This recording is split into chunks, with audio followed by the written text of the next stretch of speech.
નમસ્કાર મિત્રો, વિડીયોમાં તમારું સ્વાગત છે। જી હા મિત્રો, અત્યારે હાલ મોટા અને મહત્વના સમાચાર સામે આવી રહ્યા છે। તો મિત્રો વાત કરીએ તો રાજકોટ જિલ્લાના ગ્રામ્ય વિસ્તારમાં દીપડાની દહેશતથી લોકોમાં ફફડાટ ફેલાયો છે।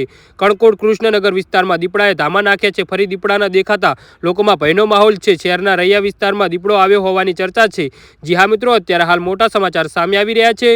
રોડ પર જતા દીપડાનો વિડીયો વાયરલ થયો છે, તો બીજી તરફ દીપડાના આટાફેરાથી લોકોમાં ભયનો માહોલ છે। લોકો રાત્રે ઘરની બહાર નીકળતા પણ ડરી રહ્યા છે। સ્થાનિકોએ જલ્દી દીપડાને પકડી પાજરે પુરાવામાં માંગ કરી છે। જી હા મિત્રો, અત્યારે હાલ મોટા અને મહત્વના સમાચાર સામે આવી રહ્યા છે। સ્થાનિકોને માંગને પગલે વન વિભાગે પણ પાજરું મૂક્યું છે। રાજકોટના પ્રવેશ દ્વાર પર દીપડાના ધામાને લઈ વન વિભાગના અધિકારીઓ એસટી કોટડિયાએ જણાવ્યું હતું કે મુંજકા, કણકોટ, વણગોડ અને કૃષ્ણનગર વિસ્તારમાં દીપડો જોવા મળ્યો હતો। જી હા મિત્રો, અત્યારે હાલ મોટા સમાચાર સામે આવી રહ્યા છે।